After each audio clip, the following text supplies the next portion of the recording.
Bonjour Samy, peux-tu te présenter s'il te plaît? Bonjour, je m'appelle Samy, j'ai 45 ans, je vis à Annecy, en Haute-Savoie. Je suis comptable de profession et je vis avec une compagne. Tu as bénéficié d'une greffe, c'était pour quel organe? C'était pour le cœur. D'accord, tu avais une maladie? Oui, je suis né avec une cardiopathie congénitale. On appelle ça une maladie bleue. C'est transposition des gros vaisseaux. Et c'est grave? Quelle est l'espérance de vie? À cette époque-là, c'était un an d'espérance. Mais voilà, grâce à mon optimisme et au parcours de soins, j'ai pu rester 39 ans. Donc à 39 ans, on t'a appris qu'il fallait faire une greffe. Oui, effectivement, ma cardiologue, après avoir vu l'échographie, m'a annoncé que mon ventricule droit ne pouvait plus travailler et il fallait que je commence à penser aux examens pré-greffe. Et c'est quoi ces examens? Ça sert à quoi? C'est d'être prêt pour recevoir un don. Ces examens durent 1 an à peu près.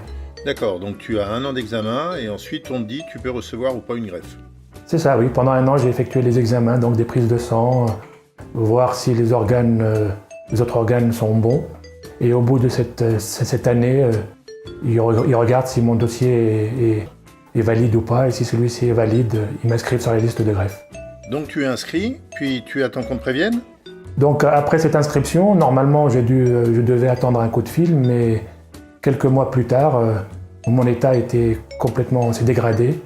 Donc j'ai dû aller à l'hôpital à Annecy. Et ils ont fait quoi là-bas? Ils m'ont gardé une nuit et le lendemain, je suis parti à l'hôpital de Lyon. D'accord, donc tu es arrivé à Lyon en urgence, et ils ont fait quoi là-bas? Ils m'ont inscrit en super urgence pour que je devienne prioritaire et j'ai attendu un organe. Et on t'a proposé un organe rapidement? Au bout de 3 jours, ils m'ont proposé un organe, mais celui-ci n'était pas compatible. Je suppose qu'ils t'en ont proposé un autre? Quelques jours après, un autre et celui-ci n'était pas compatible. Bah pas de chance. Et le troisième, c'était le bon? Oui, effectivement, le 25 juillet au matin, ils m'ont annoncé que le cœur était compatible. Voilà. Donc tu as été opéré, mais l'opération a duré combien de temps? L'opération a duré 5 heures. Et après l'opération, tu as été hospitalisé longtemps?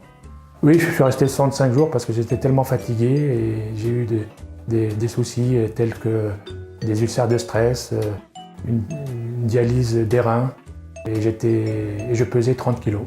Donc 65 jours à l'hôpital, et ensuite tu es allé où? Après ces 65 jours, mon état, donc je pesais 30 kilos, donc j'avais plus de masse musculaire et j'ai dû aller en rééducation dans la ville de Hyères. Tu es resté combien de temps en rééducation? Je suis resté 1 mois et demi en faisant des exercices de rééducation pour reprendre ma masse musculaire. Et en sortant, tu as repris le boulot? Non, j'étais en arrêt maladie durant 6 mois. Et après ces 6 mois, tu as pu reprendre un travail à temps plein? Non, j'étais donc à 50% pendant quelques mois et là aujourd'hui je suis à 80%. Tu peux pas être à 100%? Pour l'instant non, car mon état nécessite du repos et mes médicaments immunosuppresseurs me fatiguent aussi. Et tout est revenu dans l'ordre ou tu as encore des effets secondaires? J'aurai toujours des effets secondaires car mes médicaments immunosuppresseurs sont forts et affaiblissent mon système immunitaire. Donc tu es plus sensible à tout ce qui t'entoure? Je suis sensible aux bactéries, aux microbes, donc il faut que je me protège. Mais tu peux vivre normalement? Tu peux aller à la piscine? Non, justement, à la piscine, je ne peux pas aller parce que c'est un nid de microbes. Par contre, je peux marcher, il faut que je marche pour la musculation de mon cœur. Et puis, il faut que je fasse du sport, oui, mais pas la natation. D'accord. Et si tu n'avais pas été greffé, tu serais encore là? Non, je serais mort, mon cœur n'aurait pas tenu jusque là. Tu as de la gratitude envers le donneur? Bien sûr, j'ai de la gratitude envers le donneur, envers la famille du donneur, car c'est grâce à ce don, à ce geste magnifique que je peux parler, témoigner. Tu as été hospitalisé souvent. Comment ça s'est passé avec le corps médical?